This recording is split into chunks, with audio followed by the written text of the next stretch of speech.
اللہ اسے ہرگز معاف نہیں کرے گا۔ یہ عقیدے کا بگڑ جانا، یقین کا بدل جانا، یہ ایک انسان کو کہیں سے کہیں تک لے جاتا ہے۔ بڑے متقی اور پرہیزگار ہو، عبادت گزار ہو، چاہے ولی ہی کیوں نہ ہو، اگر عقیدہ یقین کے اندر کچھ گڑبڑی آ گئی تو وہ اس راستے سے، اس مقام سے ہٹ جاتا ہے، یعنی گمراہ ہو جاتا ہے، اللہ کے نظر سے وہ گر جاتا ہے۔ اللہ تبارک و تعالیٰ کے یہاں اس کی کوئی عبادت قابل قبول نہیں ہے۔ ہمارا یقین اور عقیدہ غلط ہے اللہ کے ساتھ، اللہ کی قدرت کو لے کر۔ مسلمان یہ سوچے کہ اللہ کے ساتھ کسی کو شریک کرنا یا اللہ کی بنائی ہوئی تقدیر پر، اس تقدیر میں تبدیل لانا، بدلاؤ کرنے کی کوشش کرنا۔ جب ہم ایمان مفصل پڑھا ہے تو اس کے اندر ہم نے ایک جملہ پڑھا ہے، والقدر خیرہ وشرہ من اللہ تعالی والبعث بعد الموت۔ اللہ کی بنائی ہوئی تقدیر اچھی ہو یا بری ہو، آسانی ہو یا تکلیف ہو، اور بعد مرنے کے دوبارہ زندہ ہونے پر، یہ یقین کے ساتھ ایک مسلمان ایمان والا ہوتا ہے۔ اب اس یقین کے اندر اگر بدلاؤ آتا ہے تو اللہ تبارک و تعالیٰ کی یہاں چاہے اس کی کتنے بھی حج اور عمرہ کیوں نہ ہو، رات دن کے عبادتیں کیسے بھی کیوں نہ ہو، کوئی عبادت اللہ کے یہاں قبول نہیں ہوگی جب تک اس کا عقیدہ اور یقین صحیح نہیں ہوگا۔ لہٰذا دوستوں بزرگوں، میں نے قرآن پاک کی ایک آیت شریفہ کا چھوٹا سا ٹکڑا تلاوت کیا، انما النسیء زیادۃ فی الکفر۔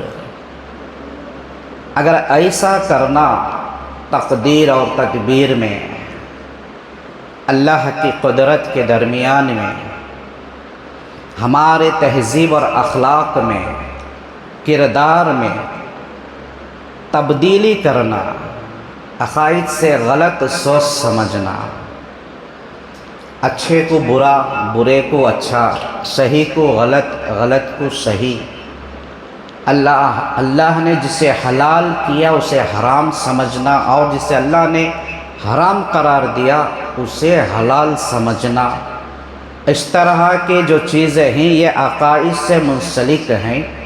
اللہ تبارک و تعالیٰ نے فرمایا، انما النسیء زیادۃ فی الکفر۔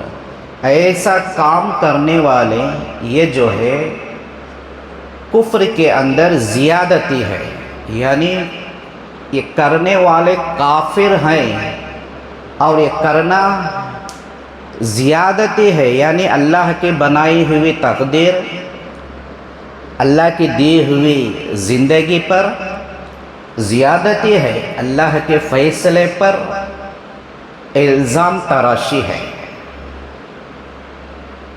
بارہا غلط عقائد کے تعلق سے، یقین کے متعلق سے ہم بیان سنتے ہیں، لیکن کچھ ضروری باتوں پر ہم نظر دوڑائیں گے۔ کبھی کبھار حدیث شریفہ میں آتا ہے کہ ایک انسان مسلمان ہے، وہ اسلام پر چلتے ہوئے، عبادت اور اعمال کرتے ہوئے، لیکن ایک راستہ ایسا اختیار کر لیتا ہے، ایک راستے پر چلے جاتا ہے، اسے یقین بھی نہیں ہوتا، اسے معلوم بھی نہیں رہتا کہ وہ مومن ہے کہ بھی نہیں ہے۔ اس کے کچھ کام ایسے ہو جاتے ہیں جس سے اس کا ایمان چلا جاتا ہے، وہ مسلمان نہیں رہتا۔ بس تسلی کے واسطے ہم مسلمان ہی کہتے ہیں، لیکن کبھی غور کریں گے تو ہمارے اعمال سے، ہمارے عقیدوں سے ہمارے رویے سے ہم مومن ہیں کہ بھی نہیں، ہمیں خود غور کرنے کی ضرورت ہے۔ ہمارے سامنے، ہمارے درمیان میں اسلامی سال کا دوسرا مہینہ شروع ہو کر چل رہا ہے، جسے سفر المظفر کہتے ہیں۔ مہینوں کی ترتیب پر میں آپ کو بتا دوں، سفر کے تعلق سے جو غلط عقائد مسلمانوں کے اندر پائے جاتے ہیں وہ آپ حضرات سنیں، معلومات ہیں، جیسے کوئی گھر کی تعمیرات، گھر بنانے کا، شادی بیاہ، دوستی منگنی وغیرہ، ان چیزوں سے تو ہم واقف ہیں، لیکن کچھ اور چیزوں کی طرف بھی ہمیں غور کرنے کی ضرورت ہے۔ وہ وہی چیزیں بس گناہ کی نہیں، جو کچھ اور ایسے الفاظ اور کام بھی ایسے ہیں جو ہماری وجہ سے ہم اللہ کی قدرت پر الزام تراشی کرتے ہیں، یا پھر یہ کہ ہمارے اخلاق سے ہم یہ جواب دیتے ہیں کہ اللہ کی طرف سے جو پیدا کردہ، جو قائم شدہ ہے، یہ ایسا نہیں ہونا تھا، ایسا ہونا تھا۔ مسلمان کو کم از کم جو ہے اسلامی مہینوں کے سال کے 12 مہینے یاد ہونی چاہیے۔ افسوس کے ساتھ میں بولوں تو غلط نہیں ہوگا، بات جھوٹ نہیں ہوگی، بہت سارے مسلمان ایسے ہیں جن کو اسلامی سال کے مہینوں کے نام معلوم نہیں، اسلامی مہینوں کے نام معلوم نہیں ہے۔ اب باقی دوسری ہسٹری سب جانتے ہیں، دنیا کے تعلق سے سب معلوم ہوتا ہے، ولو بالفرض اگر ان مہینوں کے نام معلوم بھی ہے تو ایک زمانے کے طریقے سے، انسانوں کے بنائے ہوئے نام کے طریقوں سے، کبھی دور جاہلیت کے جو نام مانے اور کہے اور سمجھے سوچے جاتے تھے، بولے جاتے تھے، ان ناموں سے، یا یہ کہ نام معلوم شخصوں نے نام کو بدل کر ایک دوسرا نام دے دیا، اس نام سے یاد کر لیے۔ آپ حضرات کو معلوم ہوگا محرم سے سال شروع ہوتا ہے، ذی الحجہ پر ختم ہوتا ہے۔ جیسے جنوری، فروری ہے، ایسے اسلامی سال کے نام بھی ہیں ہر مہینے کے، یہ ہمیں اس کا علم ہونا ضروری ہے۔ محرم سے شروع ہوتا ہے، محرم اور صفر، ربیع الاول، ربیع الآخر، جمادی الاول، جمادی الآخر، رجب المرجب، شعبان اور رمضان، شوال، ذی القعدہ، ذی الحجہ۔ یہ 12 نام اسلامی مہینوں کے نام ہیں۔ اس کے برعکس مسلمانوں کے یہاں یہ 12 نام الگ ناموں سے یاد کیے جاتے ہیں، جیسے مولود کا مہینہ، دودھ کا مہینہ، خادر کا مہینہ، مدار کا مہینہ، دستگیر کا مہینہ، اللہ بہتر جانے اور کیا نام ہے ان کے۔ ان مہینوں کی تاریخ اور اس کی حقیقت اسلام کی روح سے کچھ بھی نہیں ہے۔ دین اور شرع کے اندر، اسلام کے اندر یہ مہینے نہیں ہیں، نہ قرآن سے ہی نہ حدیث سے، لیکن آئے کہاں سے نہیں معلوم۔ خاندان قبیلے کے آبا و اجداد سے، زمانے سے بولتے آ رہے لوگ ہم بول لے کو زندگی گزارے۔ یہ مہینوں کی کوئی اسلام میں حیثیت نہیں ہے، یہ لوگوں جمائے ہوئے نام ہیں، خادر اور مدار، مولود اور دودھ کا مہینہ۔ صحیح اسلامی مہینوں کو یاد رکھنا ہے، یہ اسلامی تعلیمات ہے۔ تو لہٰذا یہ دوسرا مہینہ اسلام کا جو ہے سفر کا مہینہ ہے۔ یہ ایک ایک مہینے کو ایک بعد میں الگ صفت دیا اللہ تبارک و تعالیٰ نے، پیغمبر خدا صلی اللہ علیہ وسلم نے ترتیب دی ہے، حضرت صحابہ اکرام نے اسے اپنایا ہے، حضرت اولیاء اللہ نے اسے اپنایا ہے۔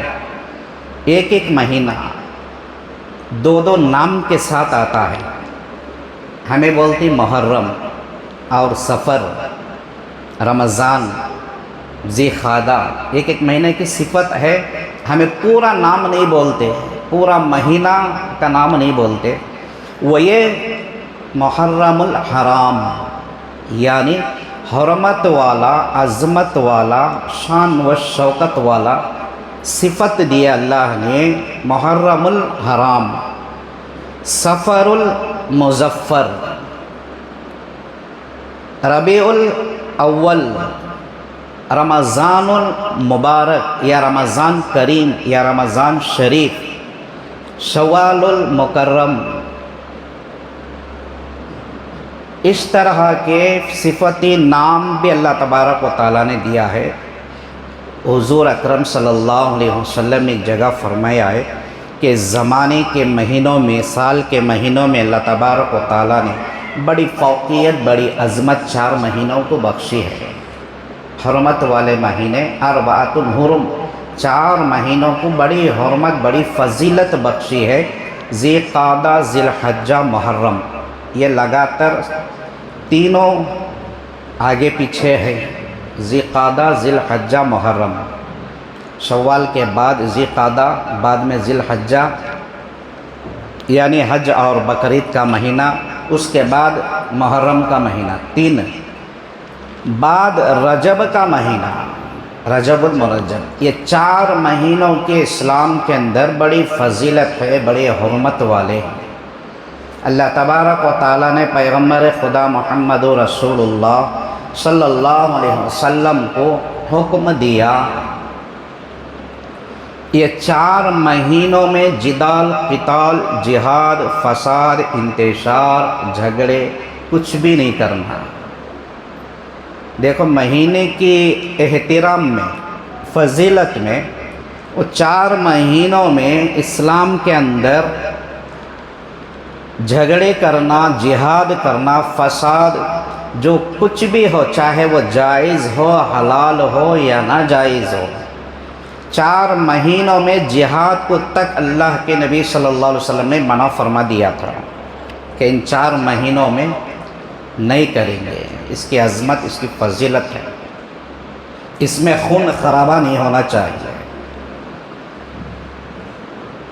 اب جو کرنے والے تھے، اب ایک حساب سے اللہ کا حکم، نبی کا حکم، مسلمان بچ جاتے، تو سامنے والا جو یہ کام کر کر لوٹ مار کرنے والا، خون خرابہ کر کر جو ہے اپنا فائدہ اٹھانے والا، لوگوں کو لوٹنے والا، لوگوں کا مال غنیمت حاصل کرنے والے، اس وقت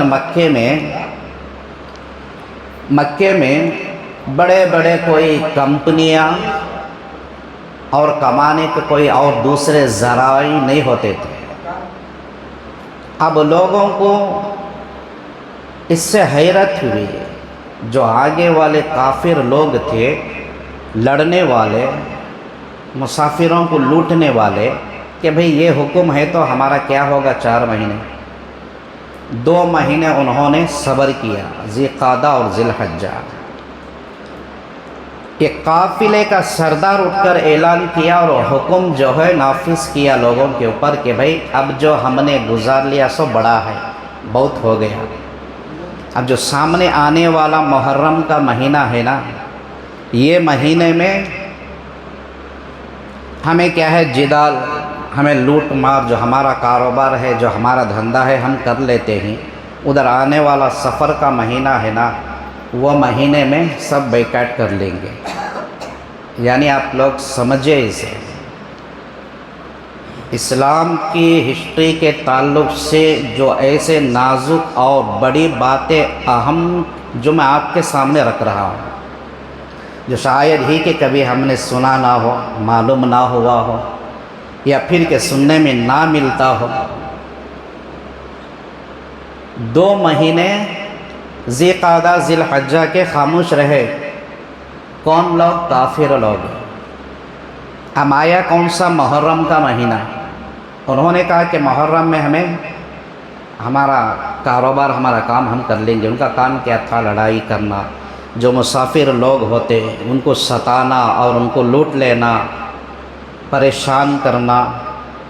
اس طرح کے محرم میں صبر نہیں ہوتا، اب ہمیں کر لیں گے، سفر کا مہینہ جو آئے گا اس میں سارے چیزاں بند کر ڈالیں گے۔ تو ہوا یہ کہ محرم میں وہ جو کرنا تھا کرنا شروع کرے. سفر کا مہینہ جیسے شروع ہوا انہوں نے کہہ دیا اور اپنے لوگوں میں قافلے میں اعلان کر کے سارے کافروں میں بات کو پھیلا کر اس پر عمل کرنا شروع کیا کہ اب سفر کا مہینہ شروع ہو گیا، اب اس میں ہمیں کوئی کام نہیں کریں گے، کوئی اچھا کام بھی نہیں کریں گے، کمائیں گے بھی نہیں، لوٹ مار بھی نہیں کریں گے، شادی بیاہ نہیں کریں گے، کوئی سفر نہیں کریں گے اور منگنی نہیں کریں گے، کوئی مکان کا کام نہیں کریں گے، کوئی لین دین نہیں کریں گے، بزنس تجارت ساری چیزوں سے بائیکاٹ اس لیے کرے کہ جب ان کو مہلت ہونا تھا 1 مہینہ محرم انہوں نے لے لیے، سفر کا مہینہ تھا اور سفر کے مہینے کو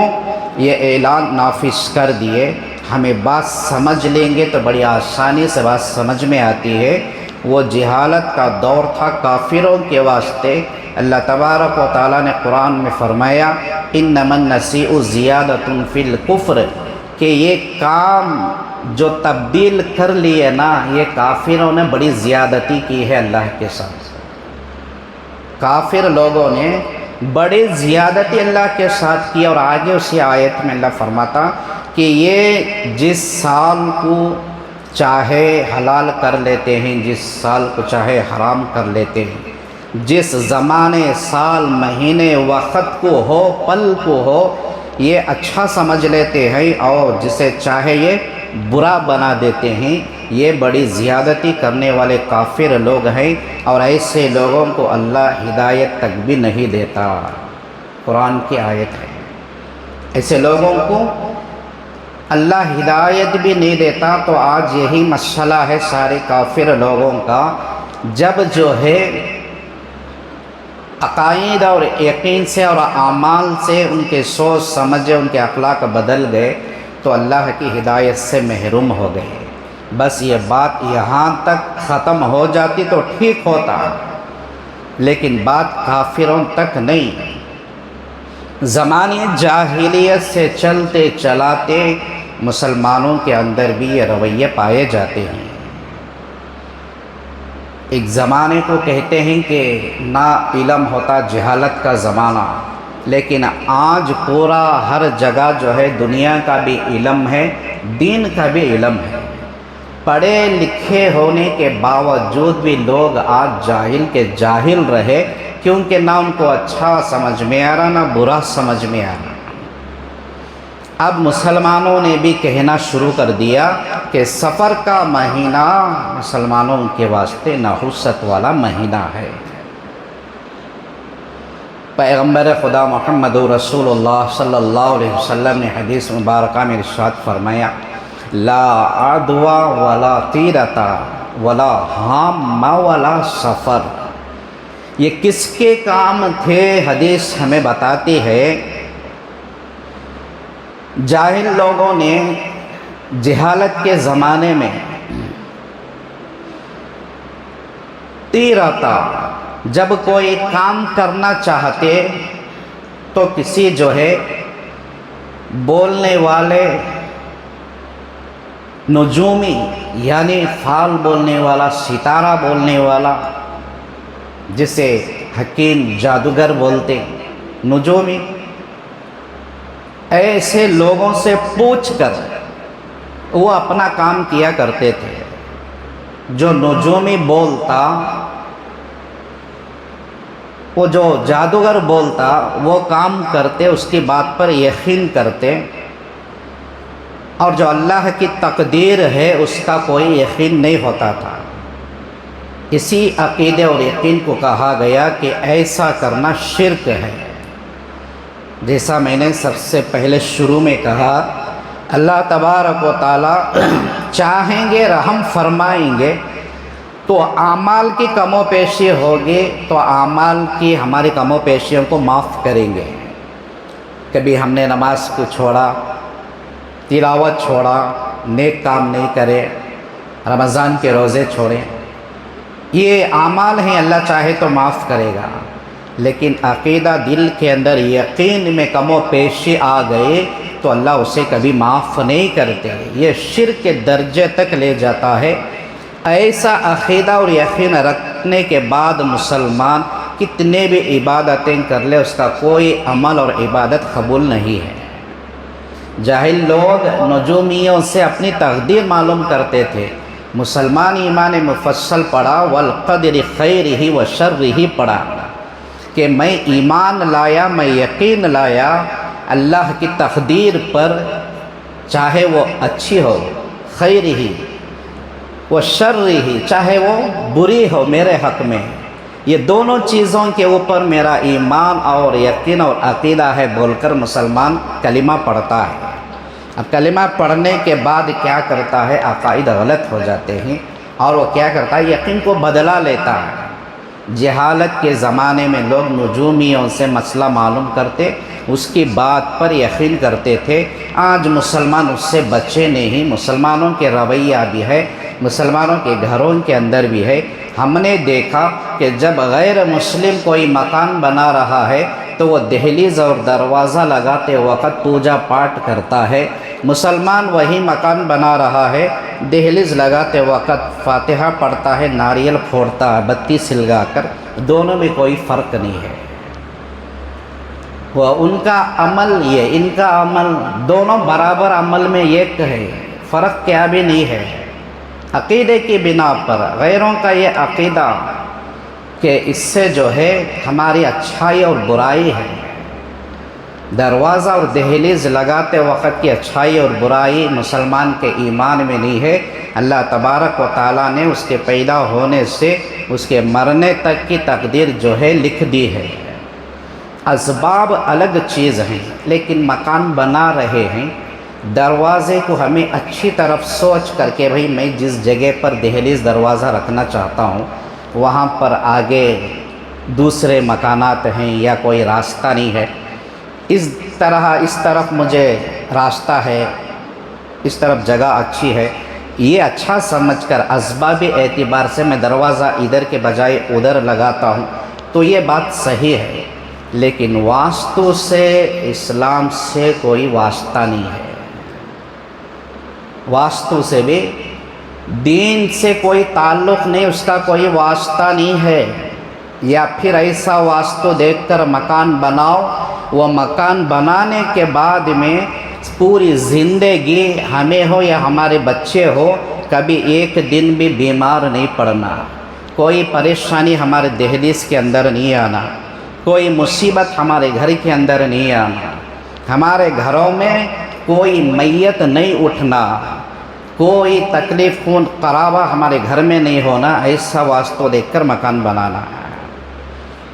یہ دوستوں بزرگوں کرنے کے واسطے چھوٹا عمل ہے، لیکن اس کا گناہ بہت بڑا گناہ ہے، اللہ کی قدرت پر الزام تراشی ہوتا ہے۔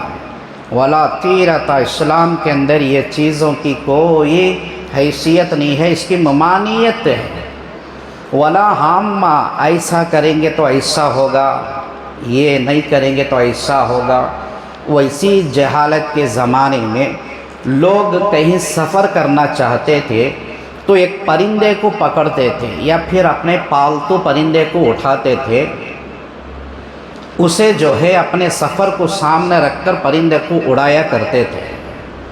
وہ دائیں جاتا تو کہتے کہ ہمارا سفر اچھا ہوگا، سفر کریں گے، بائیں سائڈ جاتا تو کہتے کہ یہ سفر ہمارے واسطے اچھا نہیں ہے، یہ سفر کو رد کر دیتے ہیں۔ اگر وہ سیدھا چلا جاتا، سیدھا جانے کا کوئی معنی نہیں ہوتا تھا، سیدھا نہیں جانا، وہ پرندہ اگر سیدھا چلا جاتا تو پھر اسے پکڑتے یا پھر دوسرے پرندے کو پکڑ کر اڑاتے، پھر اس کا مطلب نکالتے تھے۔ یہ ہوتا تھا پرندوں کو لے کر۔ کئی ایسے پرندے مسلمانوں کے واسطے بھی نحوست والے بن گئے۔ نحوست والے ہوتے تو اللہ پیدا ہی کیوں کرتا تھا؟ 18,000 مخلوقات اللہ نے پیدا کیے، نہ کوے کو نحوست والا بنایا، نہ الو کو نحوست والا بنایا، کسی پرندے اور جانور کو اللہ نے نحوست والا نہیں بنایا۔ الو جو پرندہ ہے دوسرے کئی مذاہب کے لوگوں کے اندر بڑا اچھا قسمت والا ہے۔ وہ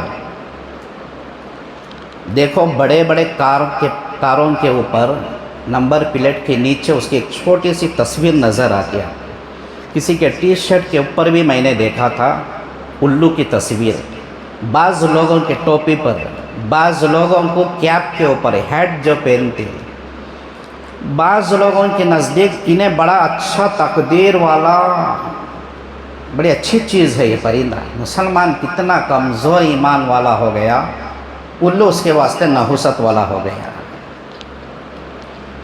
اور سمجھتے ہیں کیا، اور زمانے کے لوگ جو غلط عقیدہ الو کے تعلق سے رکھتے تھے، جو کوئی خودکشی کر کے مر جاتا، ایکسیڈنٹ میں مر جاتا، زہر سے، پھانسی سے جل کر، جیسا سمجھیں کہ اچھی نارمل موت نہیں، ایسی موت ہو کر وہ مر جاتا، تو ایسے لوگ مرنے کے بعد وہ الو بن کر رہتے ہیں اور بھٹکتے رہتے ہیں، اپنے دشمنوں کے انتظار میں تعاقب میں رہتے ہیں، یا خاندان قبیلے کے کوئی ان سے دشمنی رکھتا تھا، ان کے اوپر حملہ کرنے کے تعاقب میں رہتے ہیں، اور ان کے گھر پر جب آ کر وہ کچھ کہہ کر چلا کر چلے جاتے ہیں تو ان کے گھر میں آدمی مر جاتے ہیں۔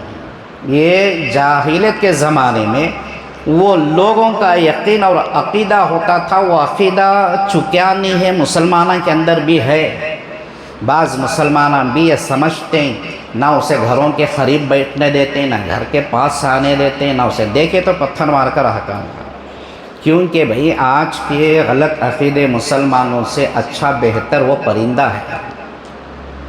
حضور اکرم صلی اللہ علیہ وسلم نے ارشاد فرمایا صحابہ اکرام سے کہ تم پرندوں والا یقین پیدا کر لو، پرندوں والا یقین پیدا کر لو، کیونکہ پرندے کے اندر پہلی صفت اللہ کی نافرمانی نہیں ہے۔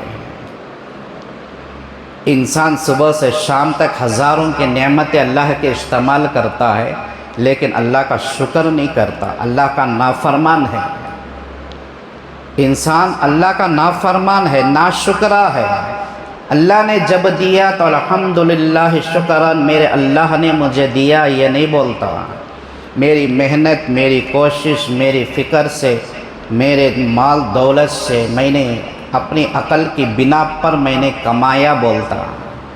لیکن جب چلا جاتا ہے، نقصان ہوتا ہے، غارت ہوتا ہے، تو کہتا ہے کہ اللہ نے کر دیا، اللہ نے نقصان کر دیا۔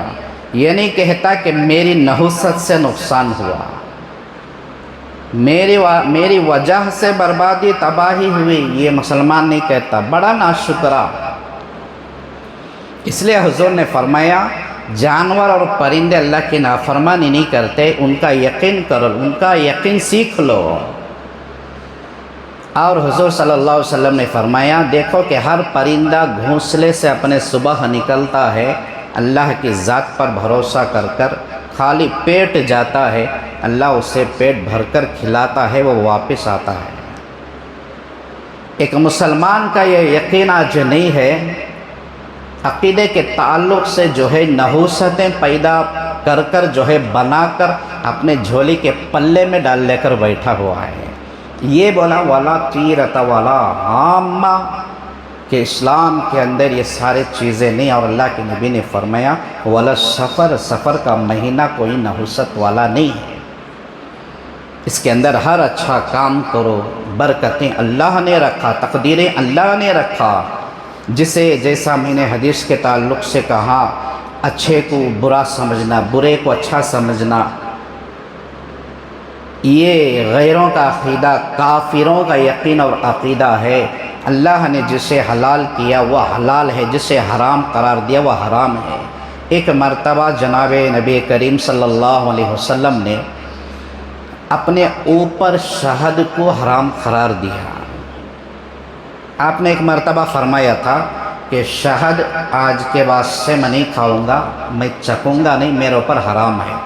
فوراً اللہ کی طرف سے جو ہے جبرائیل علیہ السلام آئے وحی لے کر، حضور صلی اللہ علیہ وسلم کو بھی ان اعمال میں اللہ نے چھوڑا نہیں ہے، پیغمبر کو بھی پکڑ کیا اور فرمایا کہ اے نبی میرے پیغمبر، تمہیں کیا ضرورت ہے، تم کس وجہ سے جس کو میں نے حلال کیا تم حرام قرار دیتے ہو، جس کو میں نے حرام کیا اسے حلال قرار دے، تم بھی یہ کام نہیں کر سکتے۔ حضور کو ٹوکا گیا اللہ کی طرف سے، شہد کو اللہ کے نبی نے شفا بتایا، صحت بتایا، اور سنت بھی ہے، جائز بھی ہے، بہت سارے حکمتیں اس کے اندر ہیں۔ جب نبی یہ بول لیے کہ شہد میں نہیں کھا سکتا، میرے اوپر حرام ہے، تو اللہ تبارک و تعالیٰ نے حکم نازل کیا کہ تمہیں ایسا نہیں کرنا ہے۔ تو فوراً اللہ کے نبی علیہ السلام نے اس قسم کو توڑا، اس کا کفارہ ادا کیا، بعد میں شہد کو کھانا شروع کیا۔ پھر آج نہیں مسلمان وہ نبی کو ماننے والے عقیدے، ہمیں بیل نہیں کھاتے، ہمیں بکرا نہیں کھاتے، اس میں نحوست ہے، اس میں نحوست ہے۔ حضرت سیدنا علی کرم اللہ وجہ نے فرمایا مسلمانوں کو، جس دن اللہ کی نافرمانی تمہاری میں گزر گیا، سمجھو وہ دن تمہارا نحوست والا ہے، باقی کوئی دن نہیں ہے۔ ہمیں غور کرنا، ہر دن کا جو ہے مذاکرہ کرنا اپنے آپ میں، آج میری عبادتیں کتنی ہوئی، اللہ کا حکم کتنا ادا کیا، اللہ کی نافرمانی کتنا میں نے کیا، تو وہ نحوست والا ہے ہمارے واسطے۔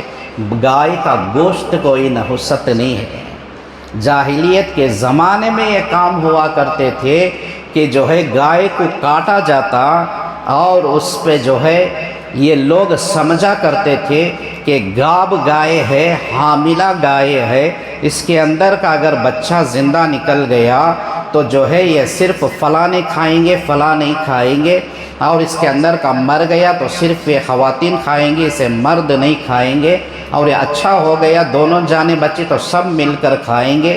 یہ عقیدے جو ہے سارے غیروں کے ہیں، کافروں کے ہیں، مسلمانوں کے اندر یہ ساری چیزیں نہیں۔ ایک بات میں آپ کو بتا دوں، اسباب اللہ نے رکھا ہے۔ اب کیسا حضرت ایسا کرے تو ایسا ہوتا چنا، تو میں نہیں کر کو کیسا بولتی، ہمارے دماغ میں آتی ہے بات، اس کی بھی میں حل بتاتا ہوں۔ اسباب بھی رکھے اللہ نے۔ اسباب کیسے رکھا؟